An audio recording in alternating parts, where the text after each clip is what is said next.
Oh, what's good, guys? So today, I kind of wanted to come to you and talk to you guys about something on a more serious side. Um, right now, I'm sitting down. I'll be starting my walk in a second, but I just kind of want to talk to you guys a little bit. So, there's a lot of stuff going on, as you guys know. We have the protesting. We do have a little rioting. We have some looting and things going on. But it's all going on for a very important reason. You know, there's been a lot of injustice kind of going on, and it needs to be addressed. Voices need to be heard. Things need to be changed. Policies need to be fixed. You know, training protocols, and people really need to step up and take accountability for the actions that they're taking. Murders that are occurring that could have been avoided. Too many lives, too many Black lives, and it's just sad. As a woman of color, I have 3 girls. I don't have any boys of my own. I have a brother. I have cousins. I now have a nephew. I have uncles, and that shit hits home. It does. Too many times I feel things happen and they don't get addressed. I feel things happen and people are maybe too afraid to step up and say how it affects them. For me, as a woman of color, I have been told at a very young age that I fit the description. Honestly, I remember I was 14 years old. I was a freshman in high school in Chicago. I went to Julian, and I was in Riverdale visiting my aunt. And I had on a red jacket, and I was going from my aunt's building that she lived in to her neighbor's building, which was literally the building right across the little walkway, because that's where my auntie was. And I was going over there. I was on the phone with my friend when she left. I said, okay, when I get off the phone, come over there. Simple. Literally. Not even maybe 20 feet difference from the buildings. And police surrounded me. Like, ran up on me. It was 3 officers. It was 1 Black officer, and there were 2 white officers. And I swear, it's like no one asked my name. No one, like, said anything other than they grabbed me and handcuffed me. At the time, freaking out. Like I said, I'm 14. This has never happened to me. I don't know what the hell is going on. All I had on me was my school ID. To this day, I don't know the name of the woman that they were looking for. I don't know what she looked like. But basically, there was an incident. There was a domestic incident, and the woman supposedly stabbed the guy, whatever. But I do know that the woman was supposed to be in her 30s. At the time, I was 14. So either I look really, really old, or I look really, really good for my age, one of the two. But anyway, they grabbed me. They started searching my person. And luckily, I had my school ID in my pocket. And they were just like, so one of the officers was like, stop. I don't think this is her. But at this time, I'm already on the ground and in handcuffs. Like, face on the ground. And one of the officers is literally on my back, like, straddling me. So I get up, literally. They unhandcuffed me, and they just walked off. Like, nothing ever happened. So I was young. I didn't get any names or badge numbers or anything like that, which I probably should have, but I didn't. Ran inside, bawling, told my auntie what happened. Of course, she flipped out, and we actually came back out the house, and then we were walking around trying to see if we could find the officers, but we never did. But as a 14-year-old, that was extremely scary, extremely nerve-wracking. It honestly made me question a lot of, so do I call them when I need something? Because I didn't even do anything, and I was just treated as if I did. There's another time that the police rode up on my boyfriend and his brother. I was maybe about 18, and he was like, they told them they were involved in some activity, and he was like, no, I just left my girlfriend at the bus stop. And literally, I'm still at the bus stop, and the police officer arrived past me and was like, where was you just at? Who was you just with? And I'm like, so honestly, I told him, and then he just drove off. And he's like, what the hell? But still, there was no introduction. There was no, this is why we're asking. There was no sense of, I'm still a person. I've seen too many times where male relatives, uncles, cousins, even friends have been just out in front of my grandmother's house or in front of their mother's house, not yelling, anything, just kind of chilling. And police just ride up everybody against the hood. Like, why were they searched? Why were they questioned? Like, why did that have to happen? Was it because of the neighborhood we lived in? Was it because of the color of our skin? Was it because these officers just didn't want to be around us? Like, what the fuck was it? Being young and seeing this, being young and growing up like this, is not a happy feeling. It's not something I want to tell my kids, like, hey, guess what happened to mommy today? You know? It's just sickening. You know, luckily those are another situation. My car got stolen. My car got stolen. My stepfather called the police. They came and they basically accused my stepfather of stealing my car or setting it up. And I'm like, so never mind, the person just had a gun to his head, stealing the car.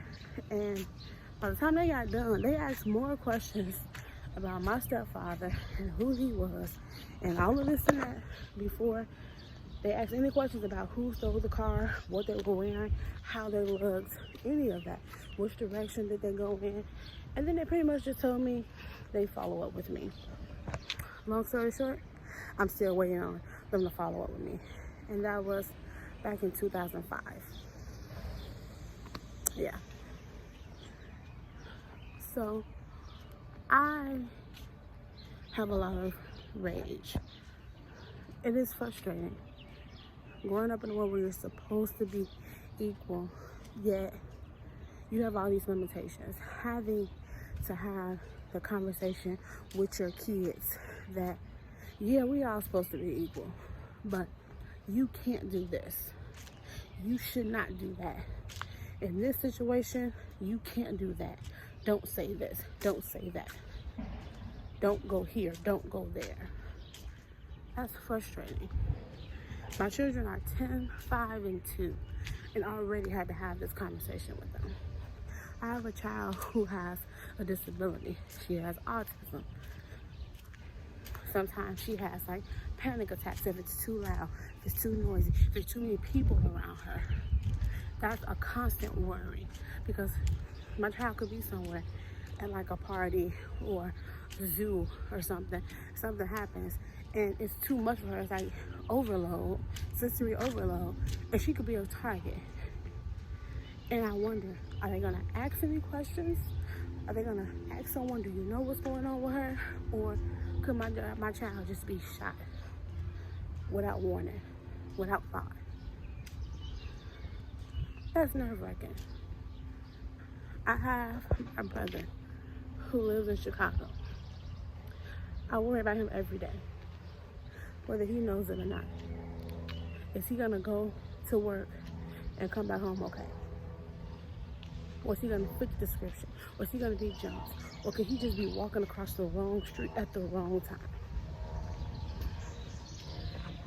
And I'm not talking about the fact that like black on black crime doesn't happen, because it does, and that's sad. But when it happens from people who are supposed to protect you. When it happens from people who have a duty to protect. Everybody is not threatening you. As in some of the officers, that's what they say. They're being threatened. Not everyone is a threat. Understand body language. Some of it could be fear. And I'm not calling black people a dog. Let me get that straight from what I'm about to say. But if a person really understands a dog, you have a person who doesn't understand a dog, you may think that dog is offensive, like he's gonna bite you. And you may be scared, freak out, run, shoot the dog. When in theory, if you really understood, maybe he's scared as hell. And he's not gonna bite you. But he's protecting his face. He doesn't want you near him. That's different from threatening. Even as I walk down the street, and y'all see me do these with my camera out, I keep it where I can see behind me at all times. I'm always turning so I can see the sides, and I'm always looking ahead. Because even on this block, where it's mostly older white people, I can say most of them are pretty nice, they speak, but we are the only black family on this block. We are the youngest people on this block. So when we moved over here, we're like, oh my God, we love this house. It's so nice. We love it. But that's something we worry about. Even as I'm walking right now, I'm constantly watching. If I hear noise, I'm turning around. But I literally, call me crazy, but I literally walk this block so much because I want them to see my face. Know that I live here. I sit out in my front yard a lot. A lot of people on this block, they walk around, they come out the house, see me, know that she does live on this block, know that it's okay. Because that's the fear. It's a shame, but it is. And you can't say, oh, it doesn't happen in my neighborhood, it doesn't happen in this neighborhood, because it does. Unfortunately, racism is still something that we have to deal with in today's society. From all kinds of people in all forms of it. I remember I moved to Florida for 2 years, sitting on my porch, a group of white guys running past, threw stuff at the house, and pretty much told us to go back up north, called us every name but our own.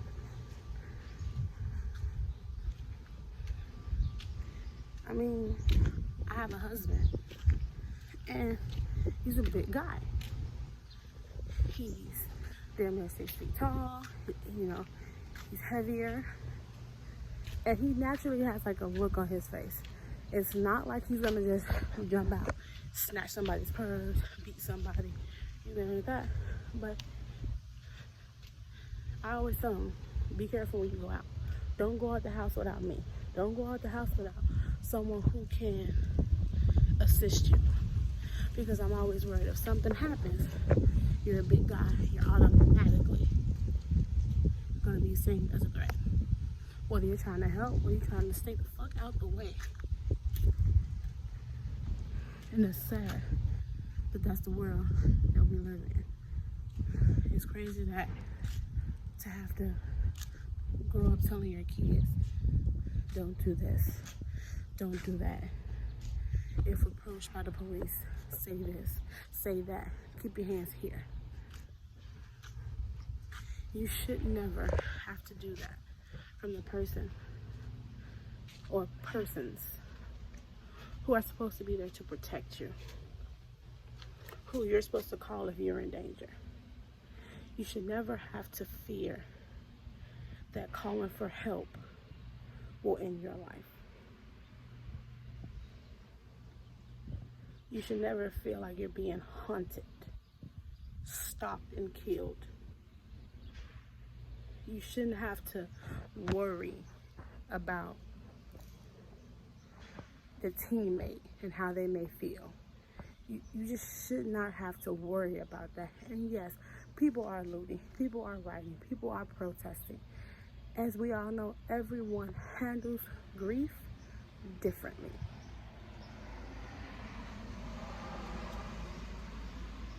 But it's time that we speak up. It is time that we speak out. This is not something that you can hide behind. It is not something that you can act as if it doesn't exist, because it does. People are dying. Those are mothers, fathers, brothers, sisters, children. And they need everyone to speak up. And even if you don't want to be the one out there on the front line, use your voice and speak up from home. But please speak up and fight against this injustice that we're facing every day. It is not something that just happened. And we need to unite and help each other. So I'm saying to all my brothers and sisters out there, if there's anything you need, if I can help you, let me know. If you need someone to talk to, I am here. If you need someone just to hear you, I am here.